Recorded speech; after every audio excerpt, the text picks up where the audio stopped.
Allen Company and Big Al will be at the I-80 Truckers Jamboree. See you there.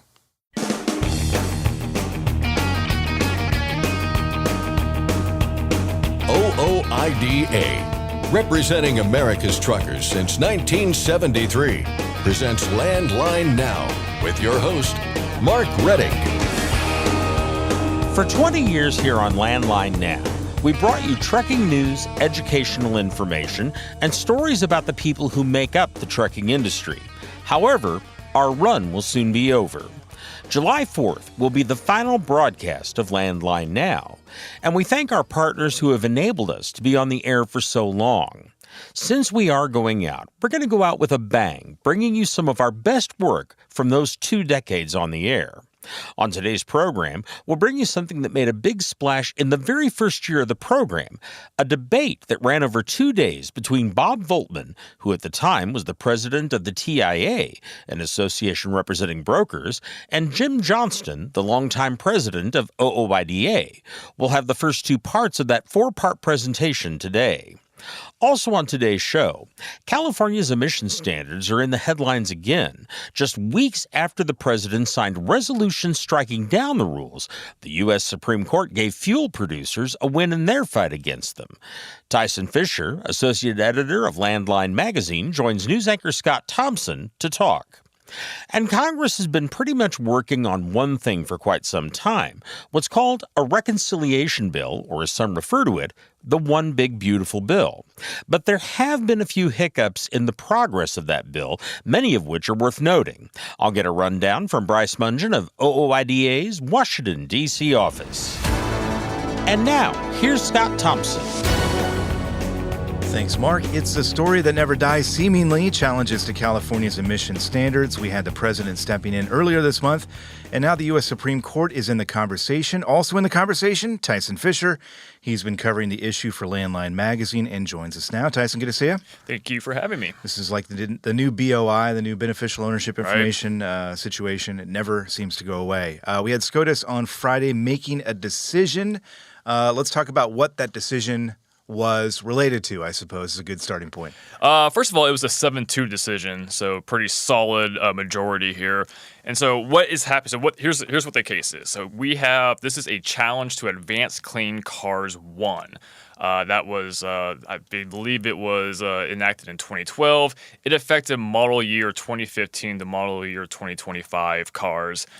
Similar to Advanced Clean Cars 2, which the president just recently struck down. We could probably talk about that in a little bit. Yep. But essentially, this lawsuit was brought on by fuel producers, not the automakers, but those who produce the fuel, saying that this was an unconstitutional EPA waiver to start this Advanced Clean Cars 1.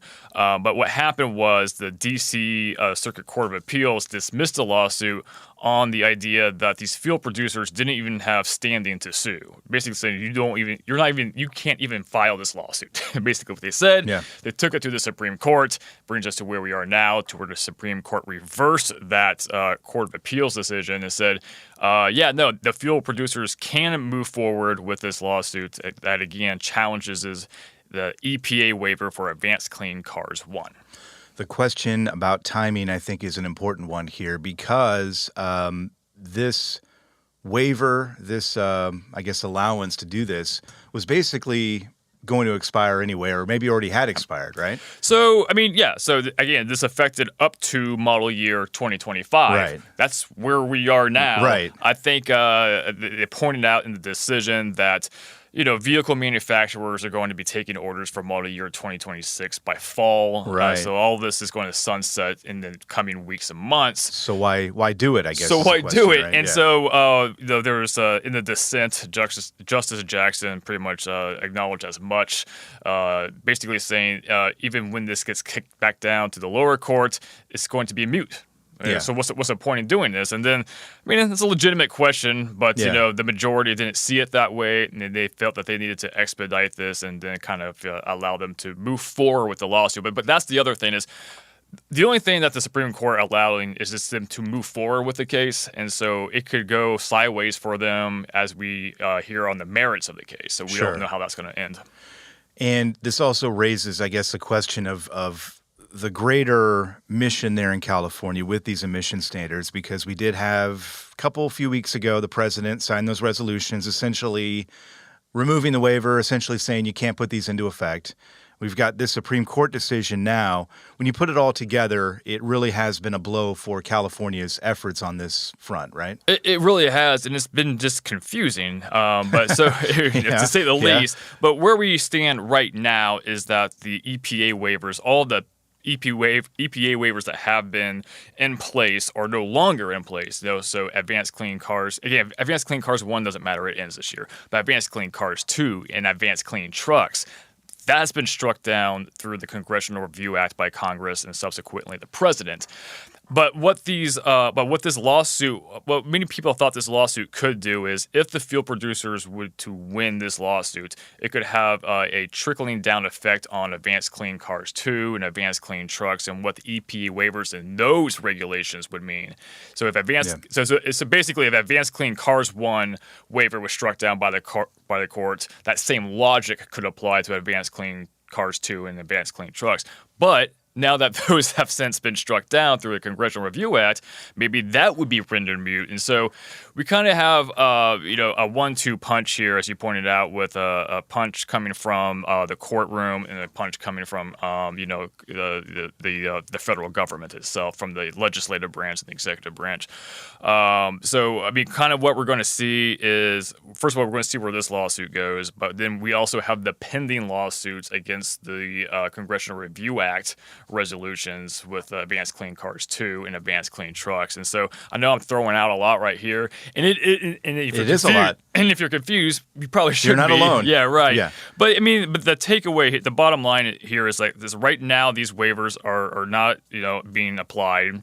Right. But that can change depending on how the courts end up ruling in the coming months and years. It would seem, though, based on what we're seeing and have seen, at least in recent months, that whatever those decisions are going to be, I'm not going to predict. I know you won't either. But it would seem to be that we're leaning toward not letting California kind of do this. We are moving closer to consumer choice outside of regulations when it comes to electric vehicles. Free market, consumer choice, all of that stuff that we've been talking about here for a number of weeks. But yeah, doesn't look good. I'm sure, California's not happy about the way things have been going in recent weeks. I think that is safe to say for sure.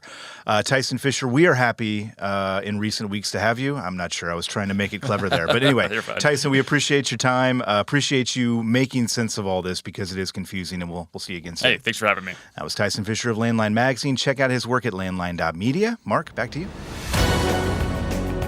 Thanks, Scott. Congratulations to John E. West of Sumter, South Carolina.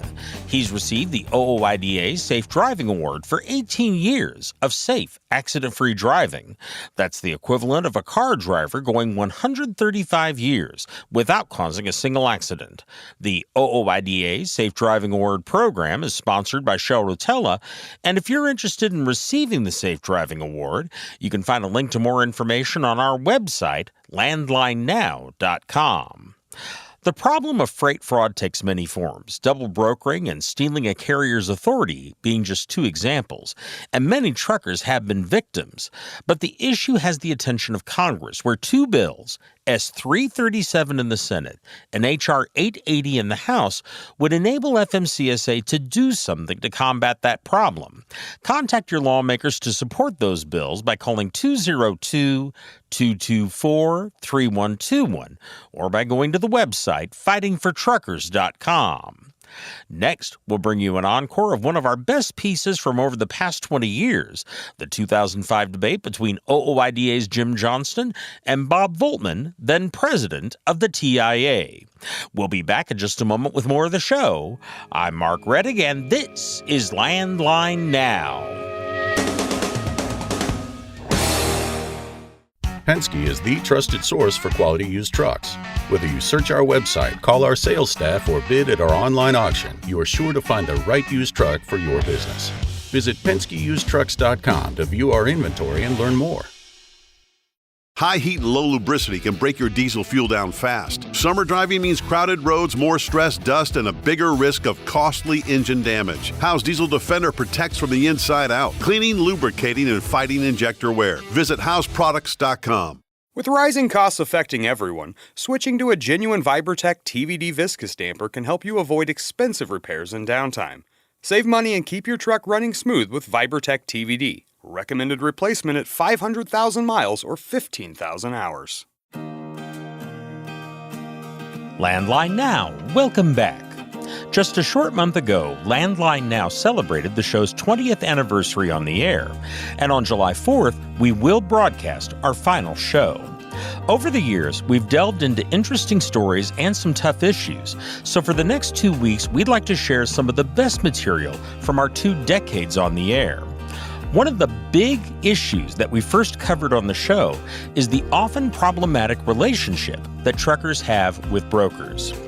In early August of 2005, Landline Magazine managing editor Jamie Jones moderated a debate between OOIDA's president and CEO at that time, Jim Johnston, and Bob Voltman, then president and CEO of the TIA, the Transportation Intermediaries Association, an organization that represents brokers. As you listen, you'll likely notice how many of the issues raised during this debate are still with us today. Here are the first and second parts of the Jim Johnston-Bob Voltman debate. Jim, earlier this year, FMCSA Administrator Annette Sandberg told OOIDA that the agency had agreed to the association's request to start a rulemaking to raise the amount of the bond to at least $300,000 to $500,000 possibly. Can you give us a little background on that? Yeah, of course, the the amount of the bond will be determined in the rulemaking process. We requested $300,000 to $500,000, and the reason is because over the years, we've had numerous complaints, numerous situations where brokers have gone out of business, simply refused to pay, left many truckers stranded without compensation for the loads that they hauled. The broker bond that is established now, the $10,000 bond, is just woefully inactive. It was inadequate when it was implemented, and it's certainly inadequate now. We get claims against bonds for $300,000 to $500,000, $600,000 and you have a $10,000 bond that's tapped out. In fact, we filed against 53 different broker bonds this year through our member assistance department. We collected against 18 of those bonds, and 35 were already tapped out when we filed against them. Bob, how do you respond to that? I have several comments on that. The first is, while raising the bond, if the bond were to be raised, I don't think it will solve the problems that Jim has alluded to.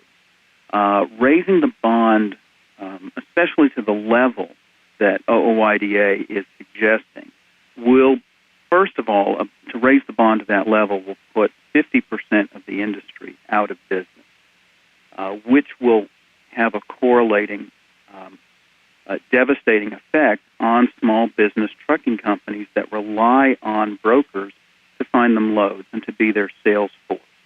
If 50% of the brokerage industry were to be put out of business overnight, what percentage of the trucking industry will be put out of business overnight because there won't be brokers to find freight, or there will only be very large companies left in the space? And I know from previous conversations with Jim and OOIDA that y'all are not necessarily real happy with the biggest players in the space. The second comment is, without first addressing the enforcement issue, raising the bond is only going to be a tax on legitimate businesses. And let me explain what I mean about enforcement. We have motor carriers, and I have stacks of examples in my office. We have motor carriers or companies claiming to be motor carriers brokering freight every day without a broker's license and without a broker's bond. And there's no enforcement to prevent this from happening. We see it every day. Companies go onto the electronic freight boards as a motor carrier, grab freight, rebroker it, and don't pay the legitimate motor carrier that hauled the freight. Bob, you're 53% of brokers, considering that the main marketing tool of brokers seems to be cheaper rates. Maybe putting 53% of them out of business might be a good thing for everybody involved. If we've got too many brokers out there chasing a limited amount of freight and cutting the rates to get it, I don't see where that benefits our members. Well, I wasn't finished answering my question, but first of all, the amount of freight is not limited. It's growing, and the amount of freight that we move will double between now and the year 2020. DOT says that. ATA says that. We are a growing and expanding economy. Doesn't necessarily mean that should be controlled by brokers that are totally unregulated and totally unaccountable for what they do. Well, let me go back to answer the question that was first posed to me, because I'm dealing with the issue of regulation or enforcement of existing rules. DOT does absolutely nothing to stop, and I think you'll agree with me on this, Jim. DOT does absolutely nothing to stop companies from coming in and out of this marketplace. I absolutely agree with that. Would you join us in supporting a provision to require enforcement by DOT on those regulations? Absolutely. Let's get it on. I'm ready. I don't think that somebody ought to be able to get new authority every week or every 10 days. Maybe there should be a 3 strikes and you're out provision. Well, there could be that too, but also that it would be self-regulating if the broker bond was high enough to be meaningful. If somebody puts up $10,000 now, anybody can be a broker. If there's a higher level of a broker bond, then they're going to be accountable. If they've got $300,000 to $500,000 on the line, or if some insurance company is posting $300,000 to $500,000 for them, they're going to screen them. It's not going to be those in and out people, and then it'll be a lot easier to target the bad actors in the business. Except those companies that come in and out of this business claiming to be motor carriers that broker freight and don't get any bond. If they don't get a $10,000 bond, they're sure as heck not going to get a $300,000 bond. Well, maybe we can get together and get some enforcement of those regulations. Now, if you want to say that if you want to change the reg that says that a motor carrier that brokers freight, whether or not they have a license, is responsible to the bond amount, whether they have a bond or not, I'm willing to talk to you. Oh, absolutely. Anybody that's going to broker freight should be bonded for brokering that freight. But until you get to that level, until DOT enforces the rules that are currently on the book, only legitimate companies are going to get a bigger bond. And that's why I say it's going to be nothing but a tax on legitimate business. I think if the bond were meaningful, truckers would be more interested in checking out the bond, and it would be far more of a public situation where that bond was posted to, and the providers of those bonds would do a lot of screening before they put $300,000 to $500,000 on the line. Well, what's going to happen, because these bonds are also very expensive to maintain, the insurance companies don't support this. But Bob, the reason they're expensive to maintain is because there's been so many crooked brokers that have had to forfeit those bonds. The reason these bonds are expensive to maintain is because they are the only government-required bond that anybody can file against. That makes them very expensive to maintain. If, for example... Are you saying that other bonds can't be filed against? No. An NVOCC bond, for example, if you're an ocean freight forwarder, only the Federal Maritime Commission can touch that bond. It is very cheap to maintain.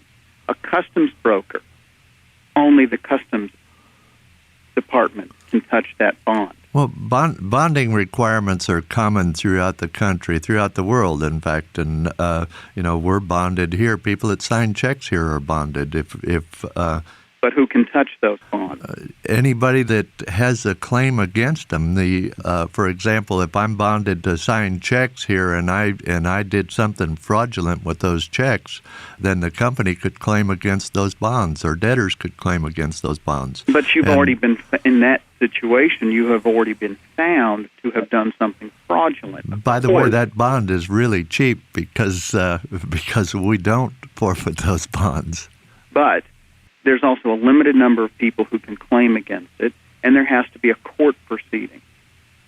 We have a bonding company, and I know how expensive it is to maintain and process, because we do look at every single complaint that comes in. Okay, so what you would like to see is bonds totally eliminated. I didn't say that, Jim. Don't put words in my mouth. Yeah, but you have taken that position. I have not taken that position, nor has TIA ever taken that okay, wait a minute. It was one of your members that took that position. That's not an official position. I'm sure I can find one of your members. In an article in Traffic World, I believe it was. What I have said officially on behalf of TIA is that if there were no bonds, motor carriers would check credit every time they took a load from a broker. And maybe they would be better off. That is not to say that TIA supports the elimination of the bond.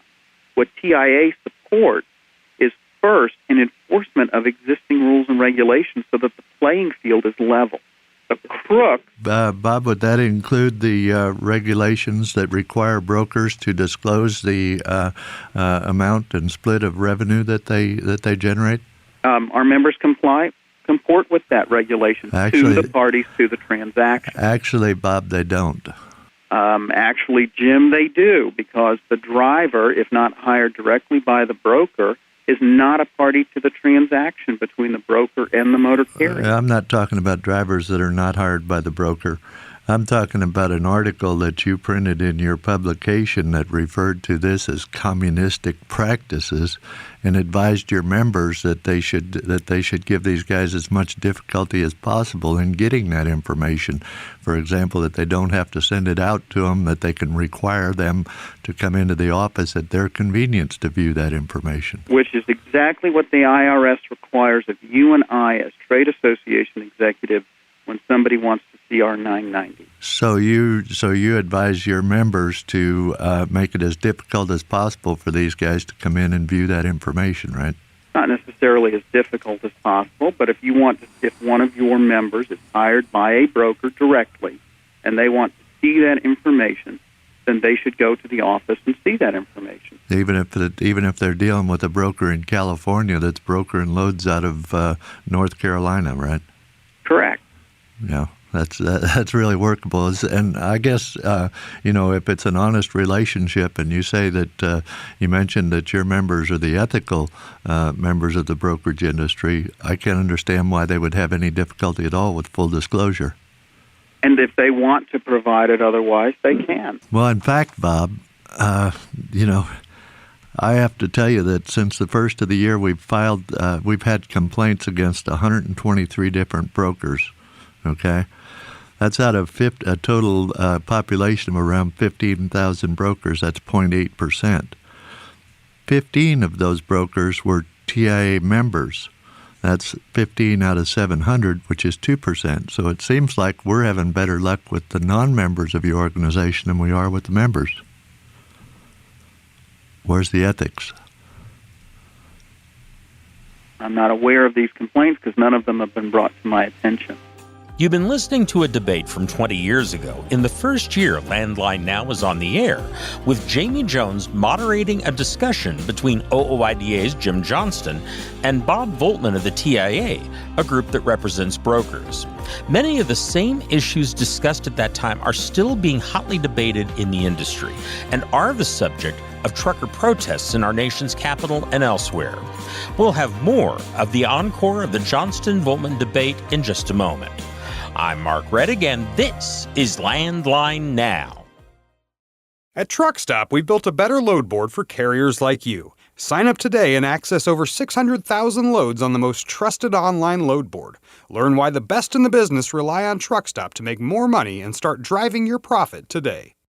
Are you tired of the IRS following you around like a dark cloud? Call 888-557-4020 and get your life back. Firestone's FD694 drive tire for long haul and regional applications now delivers 126,000 more removal miles than the Yokohama TY517 MC2. Contact your Firestone commercial dealer to learn more. This is Landline Now. Welcome back. I'm Jamie Jones.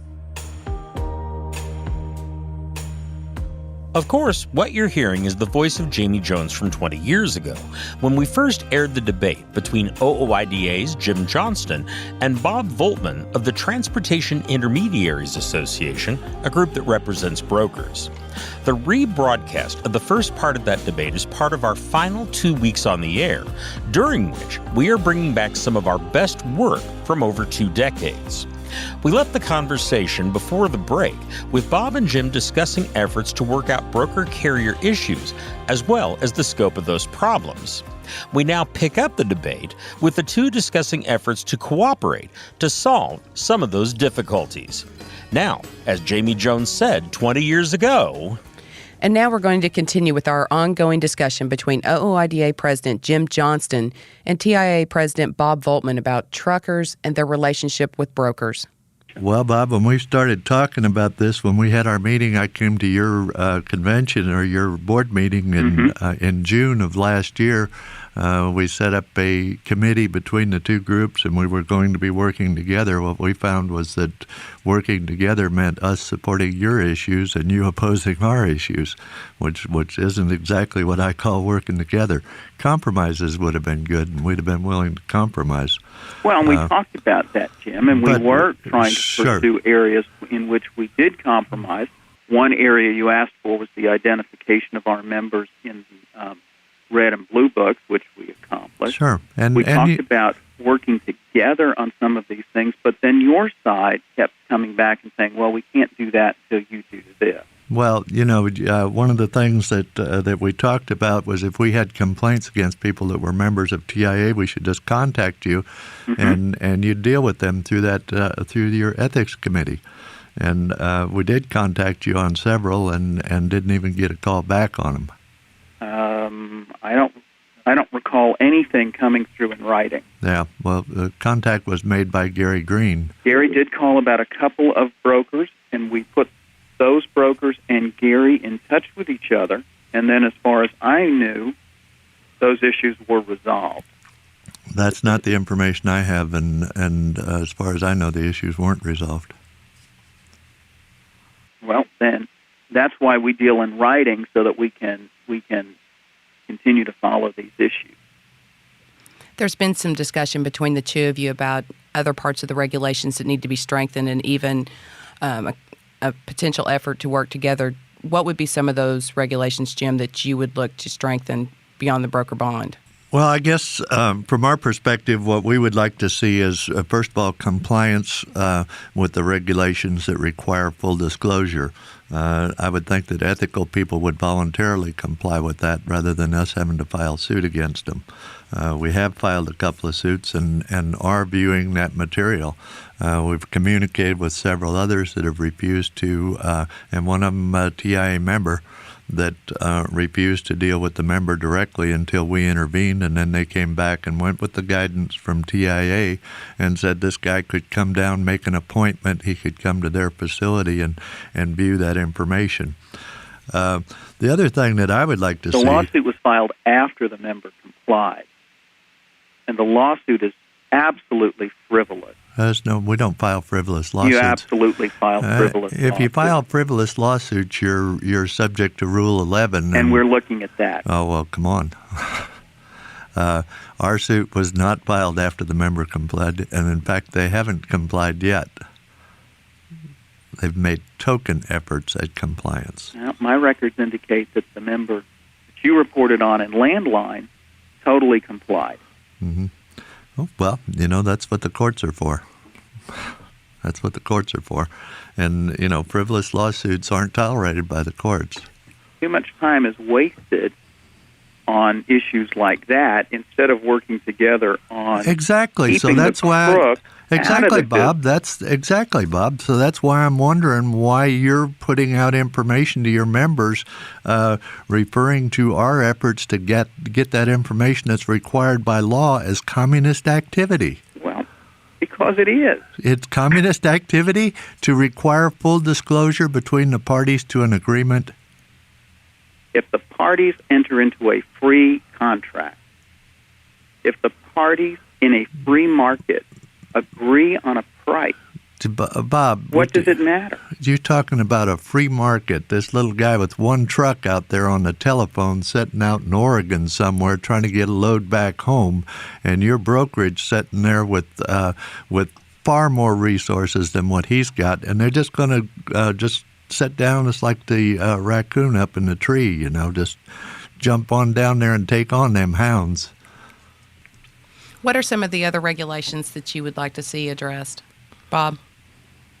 We would like to see the department crack down on the what we call the churners, those people that come in and out of the system every week, every 2 weeks, getting new motor carrier authority or new broker authority. The department needs to stop this. I have a member in California who was so burned as a motor carrier that she tracked down, hired a private investigator, and found out that this company that was burning her would file at DOT for new motor carrier authority, not broker authority, new motor carrier authority every 7 to 10 days. Pay their $300, file for insurance. They use the same address, they use the same phone number, they use the same principal name, and they got new motor carrier authority every 10 days. Then they would go to one of the electronic freight boards as a motor carrier, grab freight off of it, and then repost it on another freight board for more money. We're with you 100% on that, Bob. That, and no bond amount is going to stop that. The only way to stop that is for the government to step in or the private sector to step in. We're stepping in. We're creating an electronic monitoring system for our members, similar to the one I assume you have for your members, Jim, where our members can report on these types of churners within the industry. It would be great if DOT would do it themselves, but they seem incapable of focusing on these types of issues. Well, they've been instructed to stay out of economic regulations, and so it's going to take a turnaround through the legislature in order to get a focus on those areas. Well, that's licensing and registration. That's right. Not even economic regulation. That's licensing and registration. It is, but they don't have adequate resources over there. I think they've got 3 people working in that department, and that's why it becomes incumbent on the private sector and the trade associations to work together. But we can't do that. I mean, we can go out and file suit against these people. We can chase them around the country. But as long as they keep opening and closing business and posting on the load boards and getting people to haul their freight and not paying, then there's not a whole lot that you can do about it as private industry. It takes enforcement action to do something about it. There is another area that I'd like to see some support for. We'd like to see a fiduciary responsibility for those funds that brokers collect on behalf of motor carriers, and a prohibition against commingling funds. One of the biggest problems we see, and one of the biggest reasons for filing against them bonds, is that brokers will commingle the funds. They'll pay this guy that hauled the load today on revenue that they're going to generate on somebody else's load next week, and they're buying houses or cars or whatever with the revenue that they should have paid him on. That's absolutely not the case. And let me explain how Sure it is, Bob. It is not the case, Jim. Oh, man. Are you kidding me? Let me tell you how this works. When the broker pays a carrier in 5 days or 10 days, they're not being paid by the shipper for 30 or 45 days. I'd like to get introduced to those guys that pay the trucker within 5 days. I'll give you 1,000 of them. And I'll give you 1,000 that don't pay them at all. Well, but they won't be my members. Well, some of them are, Bob. No, they're not. I've got 15 of them here on my list. And that there may be disputes that have been unresolved. Bring them to me, and we'll help you resolve those disputes. For real this time? Send it to me in writing, and we'll help you resolve the dispute. We may not totally agree with you, but that doesn't mean we're not going to look at it and work through it with you. Mm-hmm. If you send it in writing, we will deal with it. Now, let me go back to the other thing. If you go to fiduciary responsibility That's another word for escrow. That means that the motor carrier's not going to be paid in 5 days. He's not going to be paid until the broker's paid by the shipper. The motor carrier it doesn't mean any such thing. It simply means you can't pay money out. It simply means when he collects that money and that money belongs to somebody else, he has a responsibility not to spend it for his own purposes. He has a fiduciary obligation over those funds. That means he can't commingle those funds. He can't use those funds for other purposes. There is a recognition that those funds belong to the motor carrier. Now, if that broker still wants to advance funds in order to get people to haul his freight, then he can still do that. There's no prohibition against doing that, because at that time, after he's already paid that motor carrier, then he no longer has a fiduciary responsibility over those funds. Those funds that he collects are his. But that's not the way the market will ever work.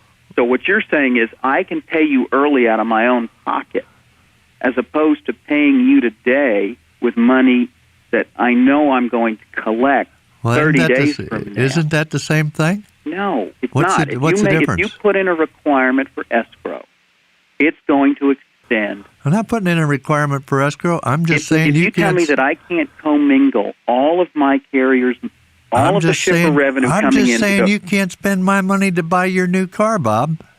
Nobody's doing that. The legitimate companies are not doing that. Right, and I'm sure there are legitimate companies out there, and there's a lot of good brokers out there, and we try to help your members find them. Yep, so do we, and hopefully we can work together to get rid of some of the bad ones. And I'll tell you that we have not had non-payment complaints. Yeah. But you would not support a provision then that prohibits brokers from commingling funds and have a fiduciary responsibility? It will have a devastating effect on the motor carrier industry. Why will it? Because it's going to delay payments to motor carriers. You mean if your brokers can't spend my money for other purposes than to pay me, then it would have a devastating effect on me? I'm saying that if I can't take the money I receive from a shipper to pay you early, even if it's not your shipper, then it's going to have a devastating effect on you. The way this business works is the funds from this shipper and this shipper and this shipper are commingled to pay the carriers that get paid today. We have a requirement that the carrier, our members are required to pay the carrier whether they get paid by the shipper or not. OOIDA President Jim Johnston and TIA President Bob Voltman have been talking about the relationship between small business truckers and brokers. And you've been listening to one of the earliest editions of Landline Now from 20 years ago. In that first year of our program, perhaps no other show drew as much interest as the Johnston-Voltman debate. As I mentioned toward the start of our show, we recently celebrated our 20th anniversary on the air, and on July 4th, we will broadcast our last program. So we wanted to take a look back at some of the big moments in the program's history. Tomorrow, we'll bring you more of our best work. We'll be back in just a moment with more news and information. Please stay with us through a short commercial break.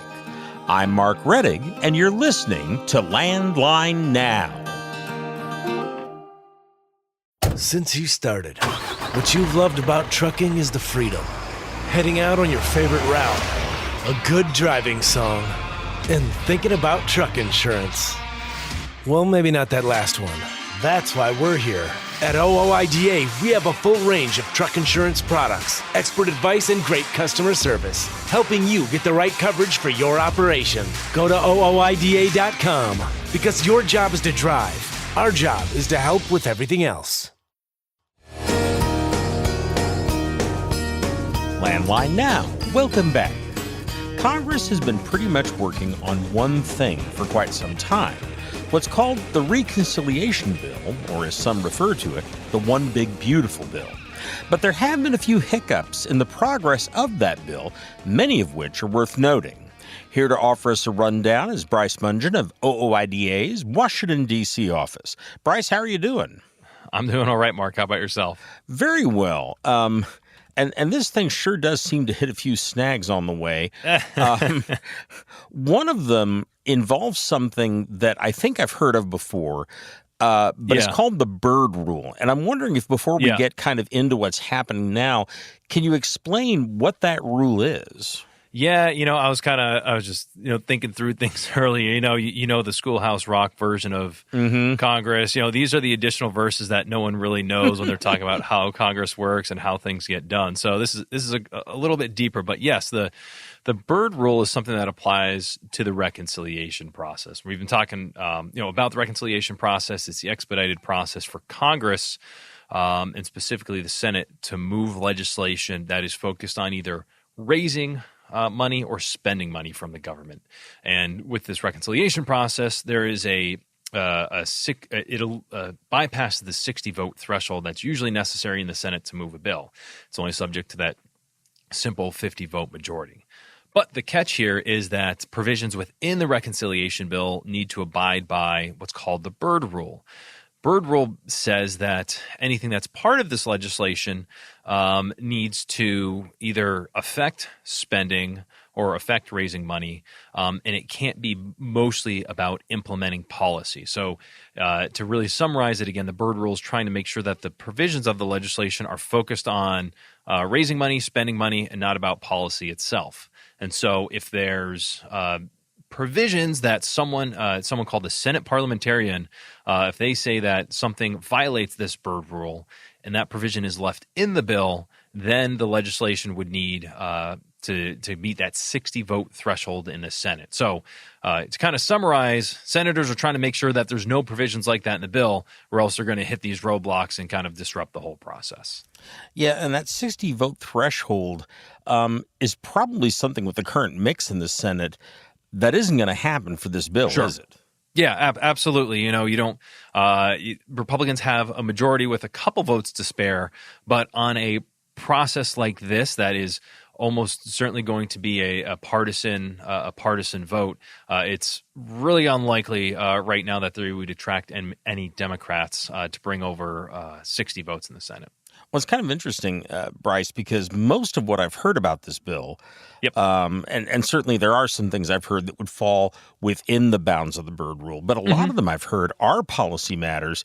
I'm wondering if you can give us a few examples of the provisions of this current version of the bill that are running afoul of the bird rule. Yes, so we got some news late last week and over the weekend that there were parts of the bill from the Environment and Public Works Committee, which we have an interest in, that were flagged as violating the bird rule. One of those is a provision that would have repealed emission standards for light and medium-duty vehicles. I believe we talked about this. This provision was included, but the bill didn't include heavy-duty vehicles. But ultimately, it looks like that's going to get cut out. I'm not completely familiar, but I think the thinking would be if you're going to the argument that was probably made was you're going to eliminate these rules, you're going to save the government and save some money, things like that. But it looks like the parliamentarian didn't think it satisfied the requirements. The same thing goes for sections of the bill that would have repealed environmental programs under the Inflation Reduction Act. If you'll think back, that was a Democrats' bill that invested in a number of, they called it environmental justice, or, programs that would research new technologies to promote fuel efficiency, all sorts of other stuff.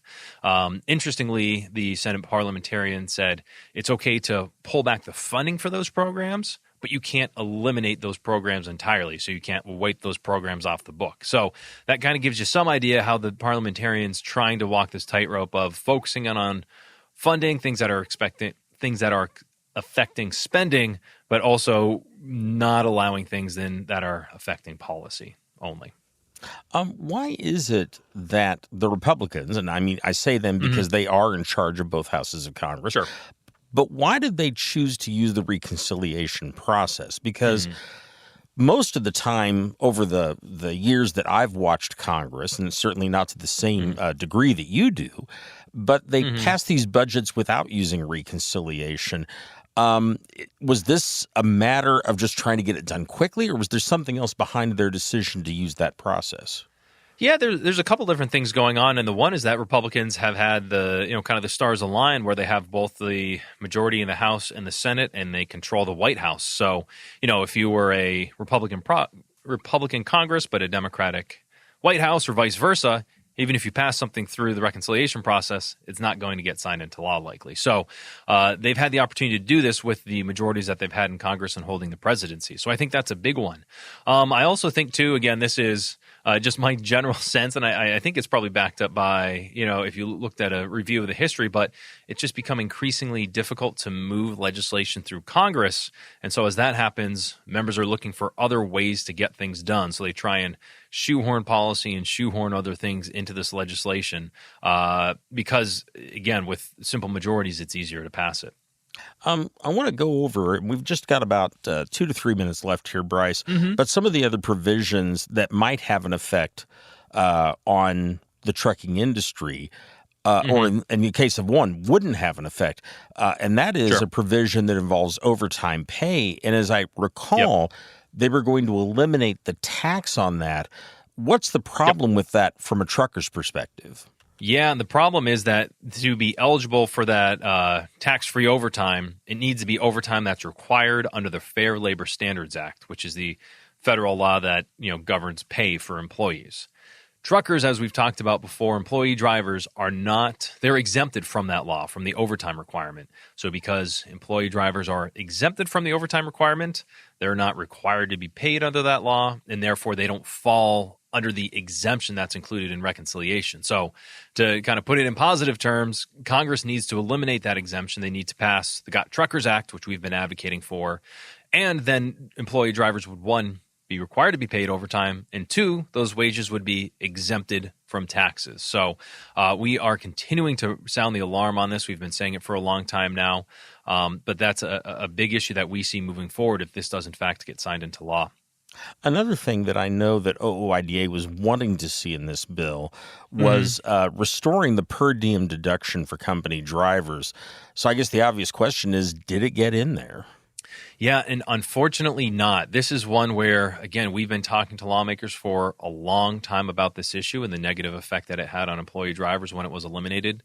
But frankly, what Republicans have said is they want to keep the tax code simple. They don't want to restore any kind of tax breaks. They're trying to, eliminate special provisions, things like that. Obviously, we've made the very strong case of why this is not some sort of special interest loophole or anything like that. But I will say that is one disappointing part of this process to see that it was not restored for employee drivers. Absolutely. Well, Bryce, we've just got a little bit over 30 seconds left. Is there anything else that you think we need to know about this bill as it moves forward? Yeah, I think we'll be talking about this probably at least once or twice more. Congressional Republicans have said that they want to get this done before July 4th, which, if you're keeping track, is the end of next week. We will see. That, I think, is a little bit of an ambitious timeline. The Senate would have to get it done, and the House would have to pass it next week, and they've got a lot of other bigger issues to iron out, bigger issues than we've been talking about here. So we'll be watching this very closely. Okay. Bryce, thank you very much. Yes, thank you. I've been talking with Bryce Mungen of OOIDA's Washington, D.C. office. And folks, Bryce did mention the Got Truckers Act. If you want to speak out or show your support for that bill, you can do it through the website fightingfortruckers.com. That's our program for today. Thank you very much for joining us. We'll be back tomorrow with more.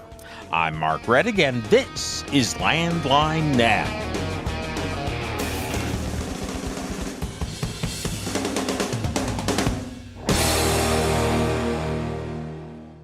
Thanks for listening. Be sure to like and subscribe. If you want more content, go to landline.media to get updated news, information, and archived editions of our show. Once again, that's landline.media. I'm a dad, a son, a husband, wife, I'm a writer, photographer, I farm, I'm a veteran, I love old cars, fishing, my kids, Chrome, and I am a professional truck driver. And together we are OOIDA. OOIDA was founded by truckers to stand up and speak on behalf of truckers. We've done that by combining the individual voices of our members into a single, powerful voice. Protecting your interests, defending your rights. Join us. Make your voice heard. Join OOIDA, the Owner-Operator Independent Drivers Association. Call 1-800-444-5791 or visit OOIDA.com.